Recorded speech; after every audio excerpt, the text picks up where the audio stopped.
Inizi del XIX secolo, per l'esattezza 1816, 200 anni fa, pensandoci bene, va in scena per la prima volta Il Barbiere di Siviglia. No, non scherziamo, me l'hanno raccontato, io non c'ero ancora. Non c'ero, ma questa musica è sempre stata in me, in noi, perché a casa nostra da sempre le opere liriche e le arie della lirica italiana risuonavano nell'appartamento, perché era la passione di papà. Quindi ancora molto prima che la musica diventasse qualcosa di cosciente per me, c'era già la lirica. Si potrebbe dire una canzone d'autore ante litteram, come dire che prima, molto prima di Mogol Battisti, a scrivere in musica le storie per il popolo c'erano Sterpini e Rossini. Allora vorrei dedicare questa simpatica arietta alla nostra ridente cittadina che si affaccia sul mar Mediterraneo e gode di uno clima stupendo e nella quale da sempre regnano sovrani la maldicenza, il pettegolezzo e la calunnia. È un venticello, un'auretta assai gentile, insensibile e sottile, leggermente dolcemente incomincia a sussurrare piano piano,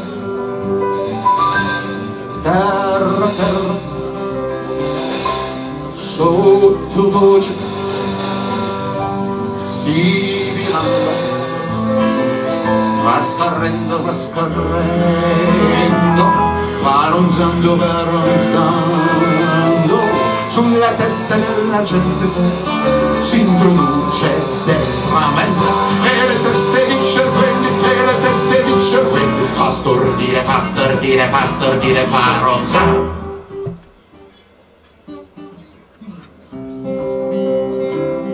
Dalla bocca fuori uscendo, lo schiamazzo va crescendo, prende forza poco a poco,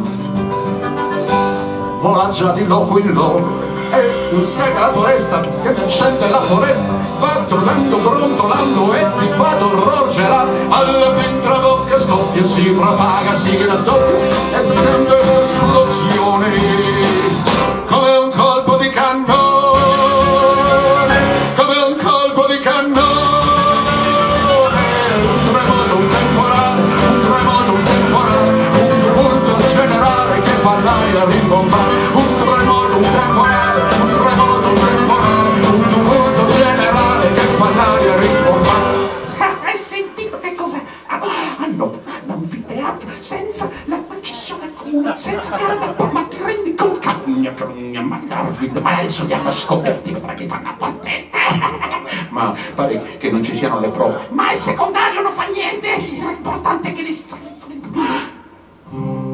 E il meschino calunniato, avvilito, calpestato, sotto il pubblico flagello per gran voce va a crepare.